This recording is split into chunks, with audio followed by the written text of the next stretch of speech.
Okay, it is. It's nearly 8:30. It's a little bit early, I think. Oh no, it's 8:30 now. 8:30 is Friday, the 28th. I think it is today. It's been a couple of hours since we did the last live. Friday the 28th. So who have we got? I'm just going to wait for a few more people to get started, and then we're going to have a look at compressors. We're going to have a look at maintenance. Actually, there's a couple of things that you should do if you run bigger compressors, and I'll talk about small ones as well. So. Let's have a look at who we have got first. First in the queue is Ron's Bonbons. Hello, mate. Ron, somebody called Mario got in touch with me, so I'm guessing he is a friend of yours. So Mother Baker's there. Hello, Mo. How are you? Kaduya, is it? Kaduja? Buzz Baker's there. I can see you. Who else we got? Bad Tempered, I can see. Friday. Hello. Love to shine on some of your chocolates, Friday treats. Bad Tempers, Caroline, hi, hello, how are you? Caroline, Bad Tempers, is you're in possession of the best book that was ever written for chocolate. So yeah, well done on that purchase. It's definitely an investment. So Maria's there. I can see Maria. Sean, I can see you. Oh, what's going on with my phone? It's doing strange things. Hello everybody, so just going to wait. Perfect Truffle, I can see you. Nadia's joined us, hi Nadia. So I'm just going to wait for a few more people to join, and then I can, yeah, we'll go through what I was going to do with compressors in terms of like monthly maintenance. But I hope everybody's week's been going well. I hope everybody's making chocolates, everybody's got lots of orders for Valentine's. It all seems a little bit slow this year, but I think it's similar to Christmas, right? It was all, not going to say it was last minute, but it was like the week of, so yeah, it's all good. So I hope everybody's busy. I hope everybody has got the volumes that they were looking for, and everybody's got their plans together. Blind Chocolatiers joined us, hi, hello. What I've been doing this week, yeah, lots of planning this week, lots of one-to-ones, lots and lots of one-to-ones this week. Some really nice ones actually, some really interesting ones. People don't all have similar problems. It seems to be, you know, it's this or that or something else, and it's quite interesting when you log in and you see there's a lot of information out there. I read a couple of forums and sometimes I look at the information that's on it, and all right, fair enough. That you know, there are many different paths that lead to the gate, but sometimes you look at the information and you're like, what? I think the worst thing I've seen this week, I'm not going to name the person because I don't know them, but cleaning out, yeah, to change colours, they said, don't do this, right? To change colours, this stuff just, I don't get this at all, but they're like, to change colours, what you do is you fill it with vodka, right? You spray everything out, and then you give it a wipe, then you take it apart, and then you put it all back together, and you're good to go with the next colour. Okay, couple of things about that. Golden rule: don't put water in it. I think we went through this last week. Don't put water in it, which vodka is about generally about 40% water, right? So you don't want to put any H2O in it. Don't put it in the dishwasher. Don't put it in the bath. Don't take it in the shower with you. Don't leave it out in the rain. I'm trying to think of what other things wouldn't you do with a compressor. Don't put it in the fridge. All of the above. Don't put vodka in it, and don't spray something like that through it. I think that is just asking for absolute trouble. All right. So anyway, so Baked Altamar is there. I can see you. There's a few people joining now, so we'll have a look at. Salma's going to come and say hello. Come and say hello. Hello. Crack out queen in the house. Crack out queen in the house. Go on. Go.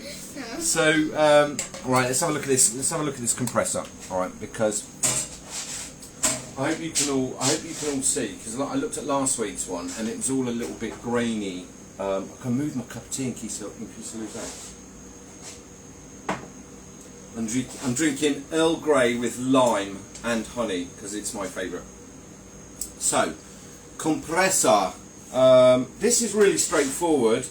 But if you've got big compressors, now Sparmax, all a kind of similar setup, alright? So I hope you can see this one. This is a twin tank, it's 2.5 litre and another 2.5 litre on top. It's oilless. This is a Sparmax, this is a TC620. If you're using any of the TC range from Sparmax, so there's the 5000, the 610, there's a couple of others that I can think off the top of my head. There's the TC620, there's the 620X, there's the 5000 range, there's all the TC, which are the tower combination ones. All similar design, and certainly some of the Badger ones that I've seen, some of the Elise ones that I've seen, some of the, there's a Kodak one that I've seen. It's got a similar setup in terms of what you need to do for monthly maintenance, right? So I'll go through what you need to do on startup when you're spraying, all right? This is on, okay, I hope you can see this, all right? So I've attached a hose. It's got a quick change on the end of it. You'll need to, if you don't have a quick change, what you will need to do is put a hose on and then put a brush on it, so that when it's charged up with air, the pressure is actually taken. What you want to do before you do any spraying, doesn't matter what, compressor you've got. I'll go through. If anybody's got any of these little baby AS 18s, I'll go through what you'll do with that in a minute. All right. So for the big Sparmax, if you've got a big kind of 2 litre tank, and it's exactly the same for the bigger. When you get to the 9 and 12, 16 litre ones, even the 70 litre ones have exactly the same valve underneath. So before you spray, there's a moisture trap. There's a little filament in there. They're normally 0.1 micron, so very, very fine. To give you an idea, filters for water are normally 0.3, 0.4, 0.5 microns, so these are even smaller. So they will trap everything. They'll trap dust, they'll trap moisture, they'll trap all sorts of bits of it. In there's a little baby filament, and what happens is, you will see, shall I move this a little bit closer? Can you all see the moisture trap, which is this bit here? So before you start spraying, what you do want to do is charge it all up, turn it up to about 60 if you can. So yeah, turn it up to about 60 if you can. And all you want to do is just press that a couple of times. Now you will see, just let that charge back up, you will see moisture jump round in here, but basically it goes through this little white filament, alright? And like I said, that's 0.1 microns, very, very fine. So water won't actually go through. When you get water in your hoses, that's something else. With all Sparmax, they've got this little, what do you call it? It's just a little protector that goes on it. But basically, you're just going to press this two, 3 times, right? That'll just release some of the air from it. That's not the big culprit when you're spraying, funnily enough. There's moisture that gets trapped in the very, very bottom tank, which is what causes so many problems. And if you don't look after your equipment, it's going to break. So yeah, before you spray, you're just going to release some pressure. You're just going to turn it out to about 60. Just release some of the pressure from there, just pressing that down. When you're spraying, if you're getting moisture coming out when you're spraying, you've got a couple of options. You can either spray out from here and also change your hose, alright? Just make sure you're hanging your hoses up straight from a door, from wherever. If you don't have enough height, you can always just fold them in half and hang them up on a loop so that they're even. But it just gives a chance for any airflow to run through the hoses. And also, if you coil them up, they because they are rubber inside, they do tend to crack a little bit. You want to try and keep them as straight as you can with these. So that's before you start off. Right, what you want to do once a month is underneath here. Oh, actually, I'll show you something else on this one. This is really important. When you finish spraying, the charge down, so the emptying of the tanks, what some people do is they just undo this hose on the top so it just hisses, right? That's not good because you're sending everything back up through this moisture trap, right? On the very bottom here, is a little release valve. I've put a little poppy on it so that I can, it's just easy for me to grab hold of. But when you pull that, that'll empty. If I turn that off, it'll empty the tank in literally a split second. So that's it, it's empty. So you can actually So you pull this tag on the bottom, you release the air from the bottom tank, not undo the hose on the top. If you undo the hose on the top, all you do is fire all the air back up through the moisture trap. And you don't want to do that. Let me turn this on, charge it back up again. So yeah, that's for when you finish spraying. And you've closed down, cleaned down and done all the rest of it. Don't leave this charged up overnight. Don't leave this in sunlight, especially this moisture trap here. If you leave that in direct sunlight, that is going to get, I mean, that'll just look like a rainy window. That'll just be full of condensation. When this is charged up, I'll show you. Come on then. Okay, so underneath here, right underneath here, is another valve, right? And it's got a thread for a little Allen key. You don't need that, it just needs tightening up loosely, right?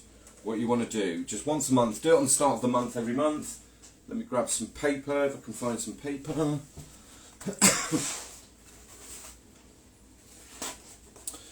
So you want to do this, you want to do this when the tank is, this is going to be empty anyway, but you want to do this when the tank is fully pressured, okay? Full pressure. So put the hose on, put a brush on, turn it up to 60, if it will go up to 60, but take it up to about 60 psi. And then what you want to do is angle this just over a cloth, right? You undo it loosely, yeah. We're going to turn it off, we're going to undo it, and just let it sit over the cloth. Okay. Any water, any moisture that's inside this bottom tank will drain out. It's wet on my fingers now already. Okay. Okay. Once it's emptied, screw it back up hand tight, turn it back on. I emptied mine anyway. What happens is, in that bottom tank you get moisture buildup, and when the moisture builds up, because the bottom tank, it's made of steel, so the inside actually rusts. If you're doing a lot of spraying, and I mean a lot of spraying, once a month is good. If you're doing a lot of spraying, get into the habit of doing that once a week if you want to. You just need to undo it, put it over a cloth, and you'll see, if you haven't done it for a long time, if you've owned this for a long time and you haven't drained the bottom tank under pressure, you'll see quite rusty brown water come out. It won't make its way up into the system through all the wires, okay, through all the cables. But it will deteriorate the tank. What you're trying to do is just get all the moisture out there. The heat of the motor will generate the moisture within the, because there's moisture in the air, right? So it will just condensate that, so it's which gets stuck in the bottom tank. So it's really as simple as charging it up all the full way, undoing this screw till it comes out. And you want to just stand it over a piece of paper, all right? Don't empty it at an angle, because any moisture will just run down to the bottom of the tank. Really, really as simple as that. So at the end of every day, you want to pull this tag, just want to pull this valve and actually just empty, just make sure it's off, and at the end of the day, there we go, that's empty. Unscrew that, hang that one up, and then you're kind of good to go, alright? And it just makes sure that you empty all the moisture out of the motors and out of the tanks before you go on and do anything else, alright? So that's that one. So that's it. Anybody that's spraying with the great big boys like that. And then the other ones that I see most commonly are these little AS, these are called AS18s. It's a common model. Doesn't look too dissimilar to the middle tank on this one. The only difference is the moisture trap on this is absolutely huge, right? But it's exactly the same process. Okay, so before you spray, it's almost got the same dials on it. Similar setup, all right? So my hose will go onto the end of there. I'll plug it in. The hose will go onto there. As soon as you turn these on, you get pressure. Okay, so it needs a couple of seconds to build up, but when you spray, it's almost constantly on. And these do get very warm. If you spray for kind of 20, 30, 40 minutes, you'll find that this is kind of hand hot. And also it tracks, because this gets hot, you get a lot of moisture in here. So you do need to just release the moisture from this at the end of every session. The only difference between this and the bigger one, when you're finished spraying, what you want to do is turn it off, release all the moisture, or sorry, all the air out of this bottom vapor trap, then unplug your hoses. If you're in the habit of just undoing the hose on the front, you're not actually, all you're doing is just letting air go back into the tank, and it'll just build up with moisture. There is no way to drain this afterwards. There's no valve to drain away any of the tanks. It's only a baby tank on this one. I think they're a litre and a half, something like that. So, but same process. When you start, a couple of pushes on this moisture trap, just release some of the air out, and then when you're finished at the end, turn it off, release all the air out, then take the hose off, and that will just stop you getting too much moisture in the hoses. It does happen. It doesn't matter what size motor, it doesn't matter what size tank you get, you're going to get, when you put cold air through a hose that's room temperature, you're going to get condensation, you're going to get moisture build up in it. It's worth having a couple of hoses. It's always worth having a couple of hoses. It's always worth an option of just changing the hoses. If you're starting to see water spray through, I would empty the moisture trap and I would change hoses almost immediately. If you've got a couple of brushes, it's not a major problem just to have the connectors on.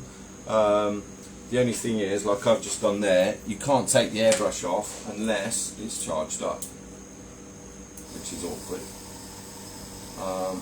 So yeah, I hope that has answered. I hope that has answered everything for everybody. But draining your, I have to wait for the pressure to build up so I can get the actual connector off. Come on then. Takes a minute.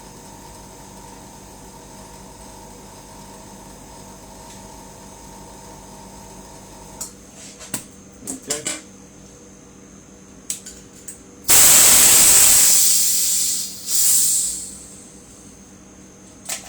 Okay, just going to put that one away and we'll answer some questions then, I think. I will post this on a little bit later anyway. We like these because they're kind of, you know, spray all day with these, not a problem at all. So let me just lift that round the other side. And I'll answer some questions.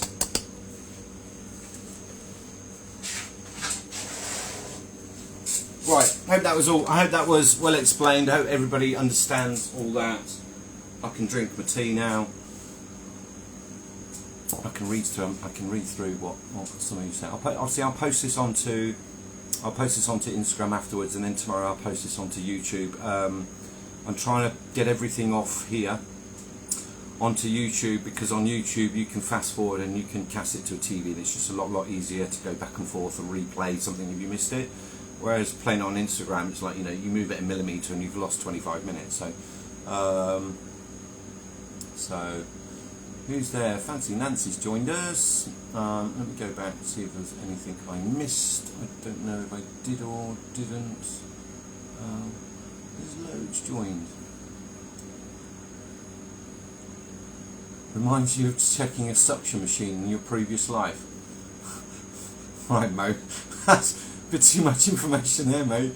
RAF people, I tell you, it's just well shady. Do they have suction hoses in 5-star hotels? I don't know if they do they? So, Mrs. Sledger's joined us from Bali. I did a lovely one-to-one with that young man this week. What a lovely part of the world that you live in, I have to say. It's probably the most exotic area I've done a one-to-one with yet so far. So, Annette's there. Annette, tell me if you got anywhere. Annette, just tell me if you got anywhere with your airbrush, because you were going to send me a video. And you didn't, and I'm trying to.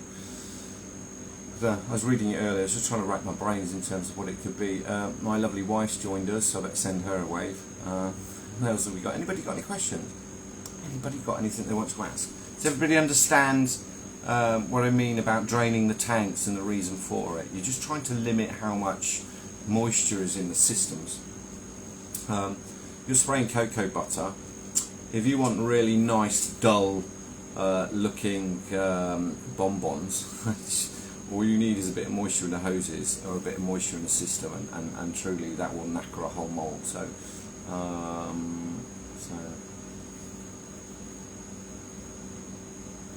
Pastry chef Ben, quick tempering cocoa butter technique. The same with small chocolate volume.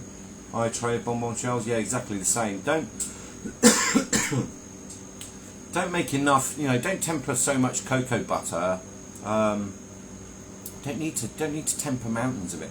You don't need to temper mountains and mountains of it. Do the amount that you need for what you're doing. Yeah, definitely the way forward. But you know, there's no quick technique to it. I think that you can't temper cocoa butter quickly. What you can do is temper it properly. There is no quick way to do something that we're waiting for. We're waiting for actual chemicals. We're waiting for science to happen. So yeah, there's no quick technique to it. So. In fact, you enjoyed my video this morning on the beach, just living by curiously though. Yeah, you know what? We went for a wander. Do you know what we did afterwards? Actually, we got the girls from school, and in a rucksack we threw a little stove, a pan, some eggs, bread, za'atar, different stuff, olive oil and stuff. And we went down to the beach and we cooked eggs and had like these massive French sticks. Sun's going down, beautiful. The water's beautiful and calm, and it's just really nice to. It's just really nice to just get out of the house and go and do something and just try and be inspired or actually clear your mind so you can focus on other things. So it's nice. It's nice to go for a wander. It's nice to go down the beach. So what's that? How rude. I did do some work occasionally. I'm the baker. RAF, mate. You didn't do any work. Sugar Sheila's joined us. Sugar Sheila's posting Easter stuff already. I see. Was it Easter? It was a snow rabbit, wasn't it? So, did everybody see? Does anybody want to see the chicks?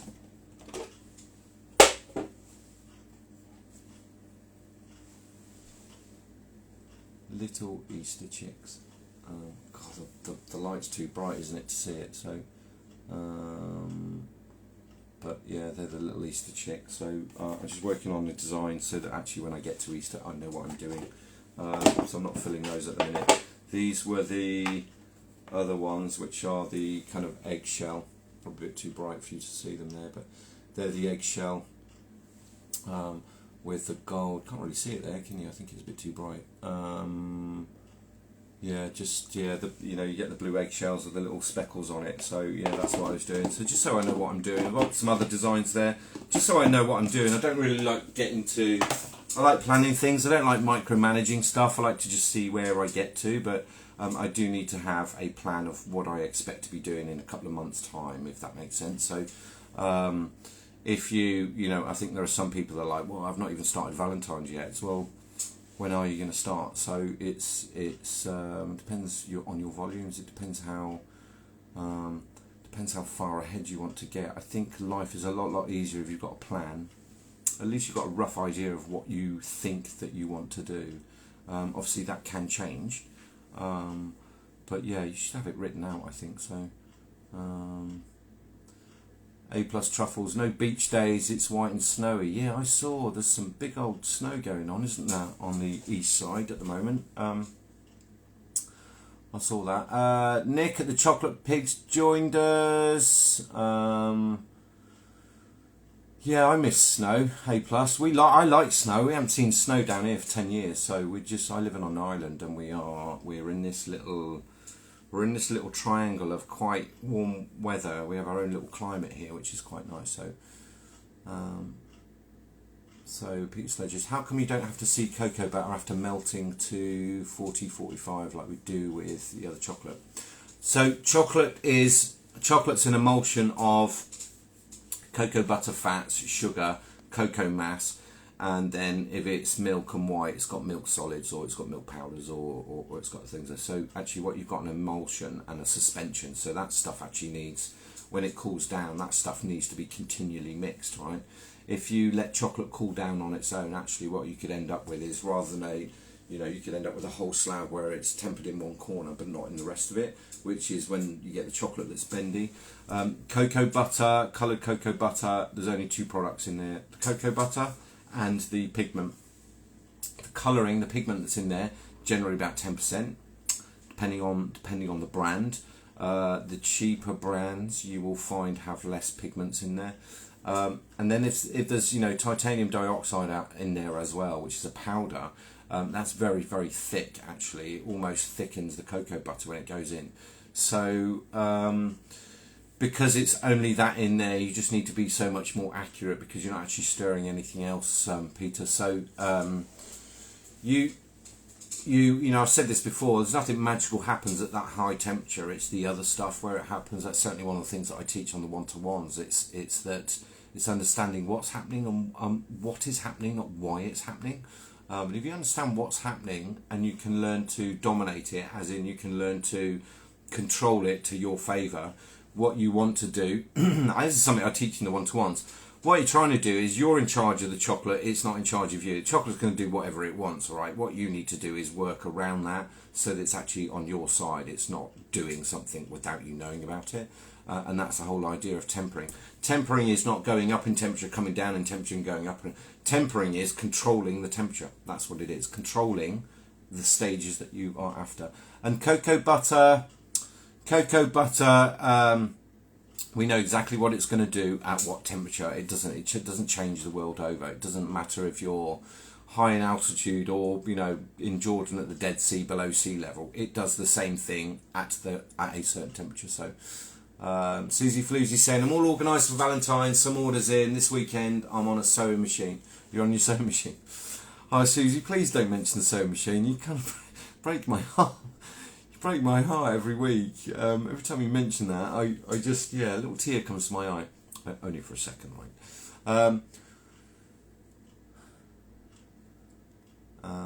Charity, when people temper chocolate in the microwave, they don't check the temperature, unlike other techniques. Yeah, the problem with the microwave is you get hot spots, right? So it melts internally. So it's only when those waves hit each other right in the very centre, that's where the heat's generated. So the problem with it is you get these hot spots, and because it's turning, those hot spots appear. So tempering in a microwave, it's a little bit of a challenge. You need to understand the machine that you've got. You can't just kind of wallop it in a microwave and go, well, hey, look, I've got melted chocolate. It doesn't really work like that. You need to be a bit more methodical with it. So, Mother Baker, I live in Northern Ireland where it normally rains every day. Yeah, it does. I'll vouch for that. It's the rainiest. I've worked in the jungle, right? And Northern Ireland is rainier than the jungle. So you're having a dry spell right now. What? It's not rain today. That's a dry spell? Trying to convince my husband to move to warmer weather. What island? I'm still doing research. I spoke to somebody recently who's on an island. Wasn't Peter. It's somebody that's in Barbados, and the humidity is off the charts, and doing chocolate just seems near impossible. Because on a bad day they've got 95% humidity, and there's no getting around that one, is there? You kind of, So Snickerdoodle, James, I'm looking to temper around 3 kilos of dark chocolate for moles. Would you always recommend adding micro butter to this quantity? Does this give me a longer working time? All right, micro, yeah, without a doubt. I'm not a fan of tempering machines because one, you're kind of limited in terms of your volumes, and what I mean is if you want to do lots of different chocolates, you've got to stop and clean it out, right? And they take £2, £3, £4, £5, depends on the machine that you've got. With micro, I think you can do it in an eighth of the time, and if you're very accurate with your temperatures, you can do it. You can do it consistently, very, very fast. Micro is definitely a speedier way of doing it. If you're Snickerdoodle, if you're very accurate with your temperatures, take it to 34, 35, add your 1% and stir through. Once it gets down to working temperature, you are ready to go. You can always warm back up, right? The volume of chocolate that you've got is what will give you the length of time to shell with. But it's not a problem to just keep warming up. We can keep going up that slope. That's not a problem at all. So, yeah, once you get over 3 kilos, seeding for small amounts, yeah, it's easy, right? But once you get into that 3 kilo, it's nearly £7 of chocolate. That's a lot of stirring. You don't want to be seeding like that. So yeah, I think micro is the answer. That's certainly what I do, and up to much higher volume weights of that, definitely. So can you retemper cocoa butter? Can you retemper cocoa butter? Yeah, absolutely. You can go. You can anything with cocoa butter in. You can retemper it as many times as you want. It's not going to. Nothing bad is going to happen. So Jamie's joined us. Hi, Jamie. So Mother Baker, I temper small amounts but only for 30 seconds and find it is crucial taking out and giving it a good mix. Yeah, if you're using a microwave, a 5-second burst could raise it by 2 degrees. So when you're getting to, when you're getting up to that higher threshold, yeah, a 2-second burst might be or not. Might seem like it's not doing anything, but yeah, trust me, in a microwave it is. So. Pastry chef Ben, for micro temper, do you need to hit 45, 48 or stick to 35 and then the micro? Yeah, you know what? I go through, Ben, if you booked a one-to-one with me, I go through that and a couple of other ways of doing it as well with micro. But yeah, generally, all I want to do is take it above the 35. Certainly, nothing magical happens at 45, 48. I read one of the forums said, like, yeah, melt your chocolate to 55. If I learnt one thing right at the very beginning, it was to not overheat chocolate, right? So yeah, micro. There's some really good videos on YouTube for that. Not on my channel. Maybe that's something I can actually do. Micro is really good when it's bigger volumes. It's very handy. So Coco Maraki's joined us. Hello, Martha at Ivy House. I can see you. A plus. You need to book your next one. Yeah, you do. You got one in the bag. So yeah, you need to. You need to get that booked. We don't have to get it booked. There's no time limit on when you want to use it. You can. When you want to do it. So, what's the minimum time I can wait after painting a shell? Oh, Nancy, do you know what? You can spray your moulds, and as soon as they're dry, you can shell. You can shell almost immediately, not a problem at all. I think that it's always worth waiting at least an hour. I think from working with chocolate that as soon as the chocolate is dried and it's starting to crystallise, it takes on a better structure over 5, 6, 7, 8 hours. And even the next day, it's got a better structure to it. So you can shell almost immediately. I wouldn't do it with the darker colours. Lighter colours not a major problem, but the lighter colours, yeah, you can almost shell immediately. I did these little chicks, and these are super shiny. It doesn't really show you on here. These are super shiny. Upside down. And I literally sprayed them and shelled them straight away with white. So yes, you can. Same as these ones. I did exactly the same. And I've got some gold ones that I'm doing. So as soon as it's dry, you can shell. I think it's a little bit better if you wait sometimes. So.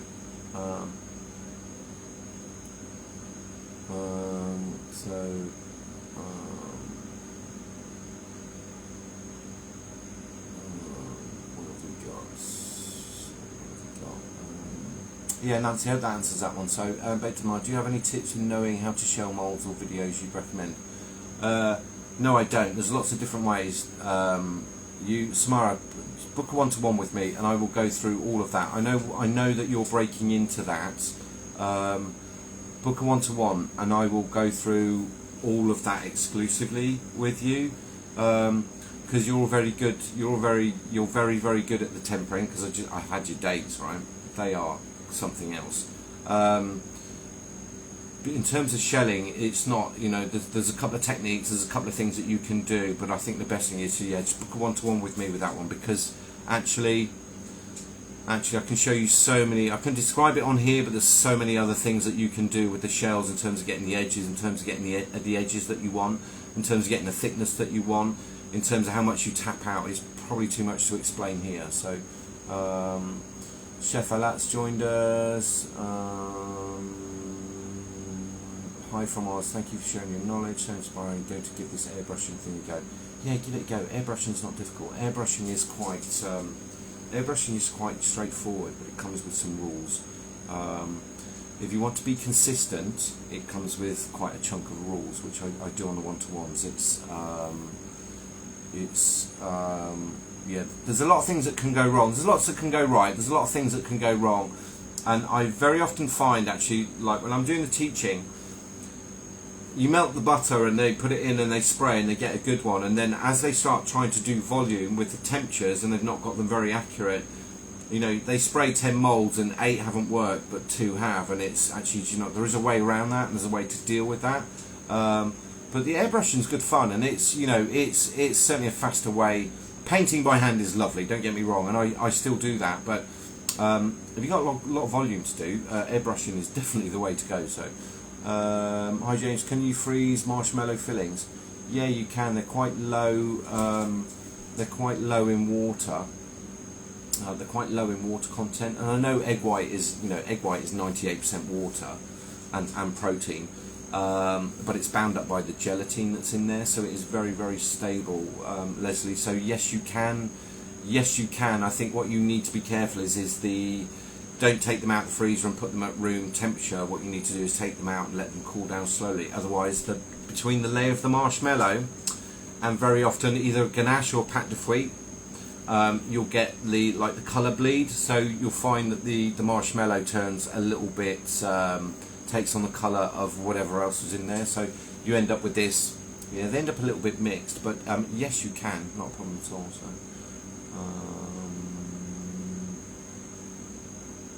okay, Francine, I've got a big order to get out, and I don't have a lot of time. You can, you know what? By the time you spray the first one, even if it's 20-30 minutes before you got the next shells done, yes, you just do them back in that order. They will absolutely be fine.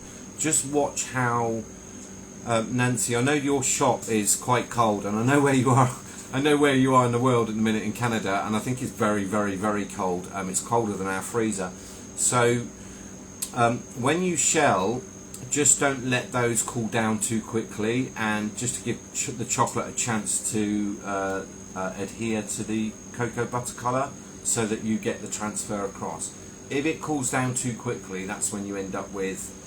They're not chunks that rip out, it's like a whole side that just doesn't weld to it. I tell you what I did, and Nancy, I tell you what I did. I saw the picture, Nancy, of the bonbon.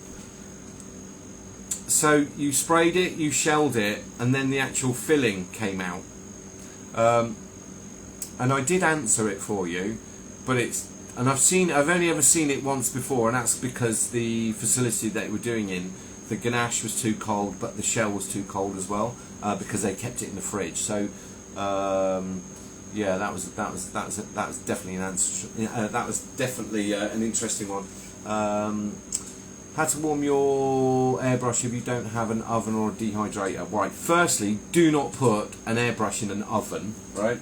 I posted this the other day. Don't heat your airbrush to 45 degrees unless you want to completely ruin it. That piece of advice needs to be wiped off the earth. The best way, in terms of keeping it warm, hairdryer, super duper hairdryer. In terms of keeping it warm, you can get a water bottle, you can get a hot tray. Some people will, gosh, I know people that like fill a pan with boiling hot water and put a lid on it, and then put a towel over it just so it keeps that temperature. It doesn't cool down that quick, actually. When you're looking to warm up your airbrush, it's only from here forward, so it's only that much, right? There's no point in heating all the end here. It doesn't do anything at all. You don't want to heat this bit here because you're going to just attract moisture in, right? So it's only that bit here. There's nothing wrong with holding it in your hands. There's nothing wrong with just giving it a warm and holding it in your hand. I think if you put it into, I've got a nice marble granite table here. Anything I put on here, just literally the heat gets sucked out of it. So if I warm these up and put them on the actual granite, they are cold within a moment. So I think you don't need a dehydrator. You don't. You don't need a dehydrator. You can just warm things with a hairdryer. You just don't warm it too much, right? Because that's the disaster. Yeah, that's always the disaster. Who else we got? Anybody else got? Gosh, this hour flies by so quickly, doesn't it? So, yeah, Peter, I think I answered that one for you. I think that it's balance of heat. Somebody's saying yogurt makers work really well. Yeah, they do. Somebody, if you... So there was a trend a while ago of everybody having keeping reptiles, right? So what's happened is the market's flooded with these reptile incubators for the eggs, right? And I think if you have a look on some of the sites and have a look at to see what if you have a look on some of the sites and have a look at the incubators that were reptile incubators, normally the temperature range is from 20 to 38, I think it is, or 20 to 39. Somewhere in that region is ideal. I don't think you need to. I know people said, well, you know, if I temper my butter and I hold it, okay, yes, you can do that. You just need to be very accurate with it. But you know, there's some good stuff in the market. Still nothing wrong with a hot water bottle and a towel. Or you can get these kind of rice filled heated towels that you can microwave and get that up to temperature and just fold it over and hold your brush like that. Not a problem at all. There's there's all sorts of stuff available. So yogurt makers, a lot of people use yogurt makers. I've got the big dehydrator, and that works for me. If I didn't have that, yeah, I'd be improvising. You know, there isn't anything specifically on the market. I know Chef Rubber's got a product for sale, but again, I think that's an old reptile incubator that's been kind of repurposed or rebranded. I think.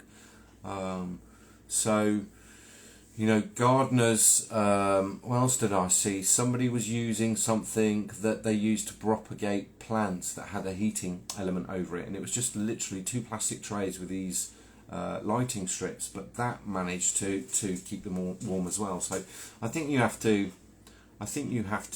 be creative with that one. I think there isn't anything specific on the market that I can think of. Even my dehydrator is absolutely at the lowest setting possible, and it's still a little bit too warm for me. So, Poncho Redwoods joined us. Hello, mate. I haven't seen you for a long time. What we else? Possible I melted the cocoa butter in a warm water if I don't have a microwave. Yeah, absolutely. You want to... Yeah, pot of warm water, hold it over the top, and but warm water, not boiling hot, right? You don't want it boiling hot because you don't want all the vapour going up into the air, because that will just give you more humidity in the room than you actually need. So, but yeah, Chef Alat, just warm it gently. It doesn't need raging heat, right? Cocoa butter. I think just be gentle with it, right? Also, if you heat it too hot. For anybody that's got E3 colours, here's an interesting one.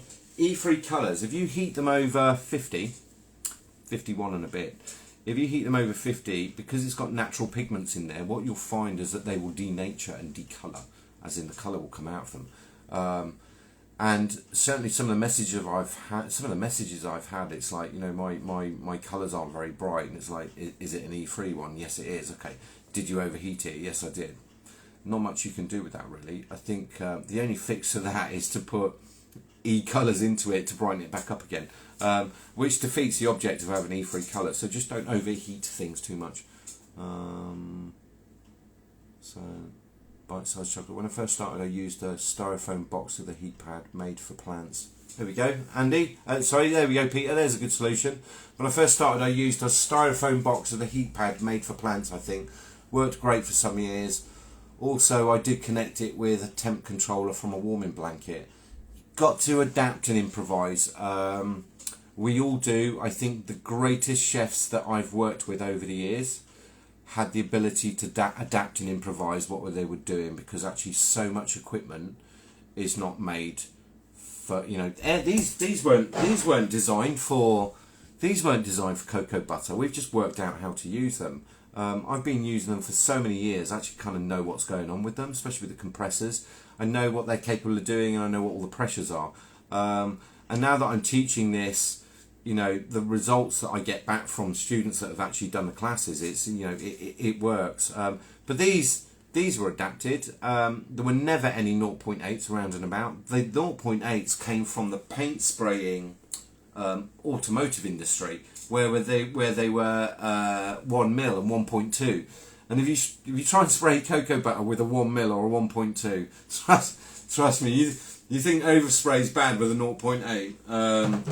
You end up with more butter on the edge of the mould than you do in it, and it literally pulls. It's horrendous. It's a horror story. So this is why I don't like trigger guns. I think trigger guns are great when you have extraction and you've got a massive compressor that's capable of like 70-80 psi, so that you can just run across and do 10 moulds in a minute. But what you can't do is lots of detail. So, you know, you're still going to need to drop down to a smaller brush so you can get some of the smaller details that are in there. So, I hope that answers that. But yeah, do you know what? Bite-sized chocolate. I know bitter Zoe chocolate. Bitter Zoe chocolate. Yeah, that's a really good solution. That I like that, the heating pad. So, I've always had this dehydrator. I've got this one and another one. So, that has always worked for me. But I think, you know, as you go along, I think you need to invest. There's only a few people that can afford to just buy all the stuff outright. You know, there is nothing wrong with a hairdryer, and you just suffer that. You suffer that inconvenience until you've made some money, so you can prioritise what you want to invest in next. You don't. No, same as it. Yeah, the airbrush. The compressors, right? So I got different ones because whenever I'm teaching, people have different compressors, and I'll try and match up what they've got so that we can kind of do a lesson that's relevant. It's very easy for me to sit here with a £300 with a £300 compressor and dozens of brushes and say, yeah, do it like me. So I will, you know, but there's nothing wrong with these to start off with. And what you do is you know, they are frustrating. You can't do lots and lots of molds, but actually once you get going and you've sold some product and you've made some money, you look at what it is that you want to invest in next, right? A dehydrator just speeds up the process of melting butters, so you don't have to stand by a microwave, and you can keep a brush in there. So it's a, you know, investment. It either needs to save you some time, make your life easier, or it needs to work in towards profit. If it doesn't answer one or both of those, then you need to ask yourself why you were buying it. So here we go, got some questions now. What are the best tips for organising your products? What is in each of your drawers behind you? I'm redesigning my room, so trying to be clever with the space I have. Canard chocolates. These are just all the, show you now. Because I'm teaching a lot, I just need to have nozzles, pens, sponges, pastry rings. I've got piping bags, little baby piping bags, various tools that I need, whether that's spanners to get into stuff for airbrushes, bits and pieces. I've got more brushes, more stamps if I'm doing, where are we? These here. So these will go in there, but the little stamps where I'm doing things, they'll go in there. And then little mini piping bags, bits and pieces that I need for, you know, doing chocolate decor, just so I've got all the stuff on hand, because I can't, if I'm teaching, I can't kind of run off and go and grab something. So, but for me, I think you do need a little bit of space, okay? You do need a little bit of space, and you just need to have your stuff together so that you can label it and manage it. And I've got various drawers and boxes and bits and pieces that have the things in that I'm using, and then ingredients as well are in cupboards with nuts separated, and, you know, allergen controls and all those bits and pieces. I think that, I mean, I've seen a manner of all sorts of things, people that just have stuff in big plastic boxes, and there's nothing wrong with that. I think you have to work with what you've got. Certainly if you're open to inspection, you need to provide some cross-contamination controls. So you can't have a load of stuff out on the side mixing with everything else. And I think if you are waiting to be inspected, you just need to demonstrate that you understand, you know, keeping stuff separate. But I've got different, you know, I've got different cupboards that have just all packaging and sellotape, and, you know, it's it's never ending. But yeah, I do need to be organised because I do get very, very busy, just not on just production but also on the teaching as well. So and there are days when I can it's just lessons back to back to back to back. So whether they can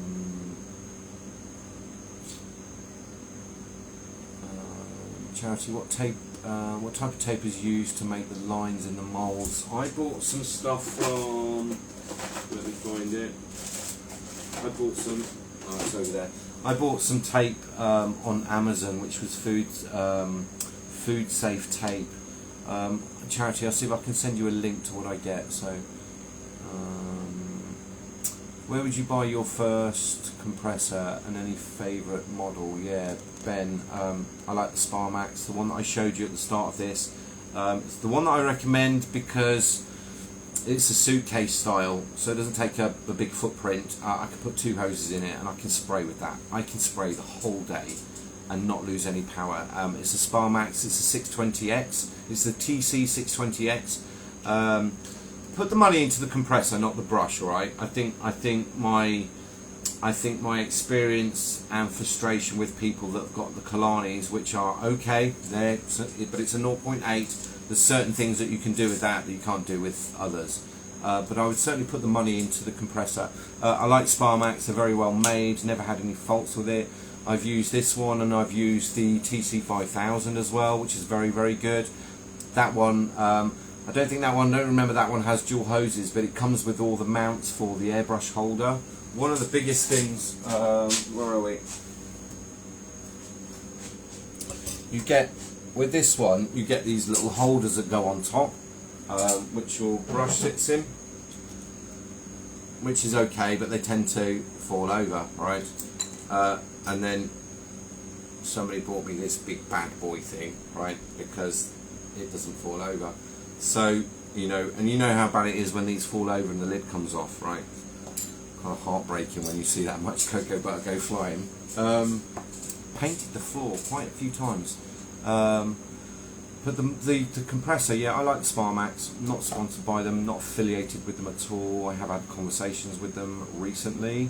But yeah, the 620X, that's my kind of favourite. It's been around a while. It's got double hoses and it's very easy to see the gauges on there. I think, which is important. There's, you want to start at one pressure, but the pressures are always changing, and it helps if you can, when you turn the dials, that it actually see the needle move. Because on a lot of compressors, when you turn the needle, it's not till you start spraying that it actually goes up to that pressure. Sparmax go around that a different way, and I kind of like the idea of that. It's just what it says it's spraying at is what it's actually spraying at. So. Cocoa Delicious has joined us. Hello. I think you're all the way in Australia, Cocoa Delicious, or I got you mixed up with somebody else. So, Flower and Art. Sorry, just joined and missed. What's the brand name of your compressor and how loud is it? It's not very loud at all. They're not that loud. There are some. I think. Yeah. Put the money into the compressor. You'll find one. At the start of this video, I had that turned on and off, and you'll be able to hear it because while it was pressuring up, I could talk to people, so and I'm sure they could hear me. So, what else have we got? Just bought the Sparmax. You recommended, arrived yesterday. Super quiet. Just waiting on the airbrushes now coming from the US. It is a fan. For medium volume. I could spray 100 moulds and not. I could spray 100 moulds and not see a change in pressure or have any problems. I might have to change the hose once throughout that session, but no issues whatsoever. So it's you get what you pay for. So I had a chat with Sparmax about that. They're not acceptable at all. In terms of a holder for an airbrush on top, right? In terms of holding an airbrush on top, Sparmax, are not acceptable at all.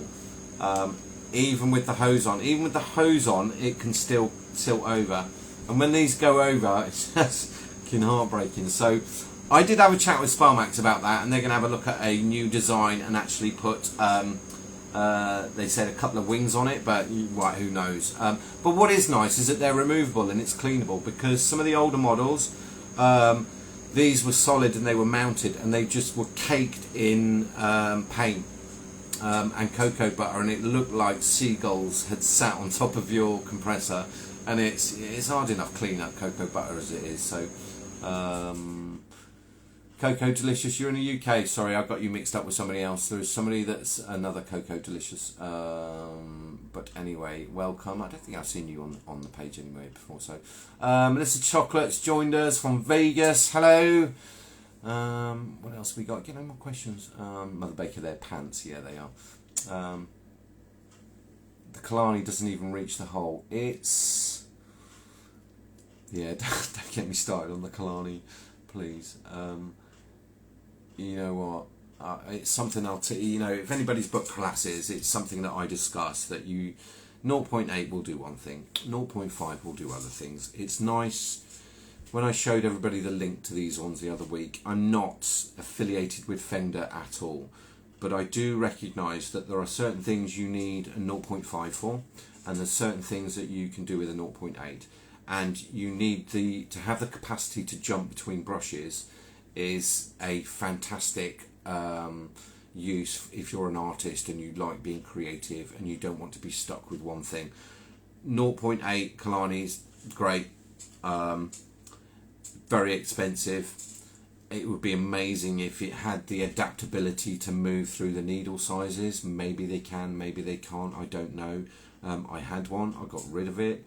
It is not about the brush, it's about the compressor, and I don't want a brush that's I could buy. You know, when the brush is worth more than the compressor, with cocoa butter, you've got a bit of a problem. I warm these up. You know, these go in a dehydrator. I just know. But anyway,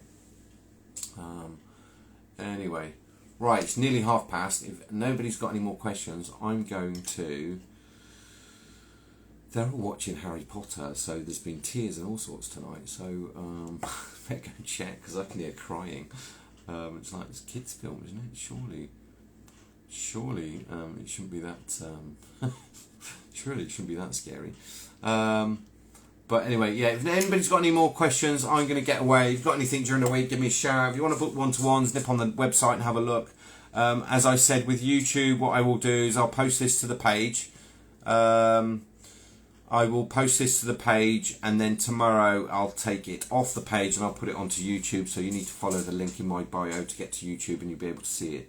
Like you'll be able to watch the same program. It's just you'll be able to forward and backwards and reverse and do all those bits and pieces. Give it a like, give it a subscribe, because it all helps. But have an absolutely amazing weekend. I hope the stuff that I showed you with the compressors, in terms of just that monthly maintenance and doing the stuff that you need to do. Look after your equipment and it will look after you. If you abuse it, you will be replacing it, and this stuff is not cheap. So have an absolutely amazing weekend. Thank you for joining. Thank you for the questions, and I will speak to you all really, really, really soon. Take care.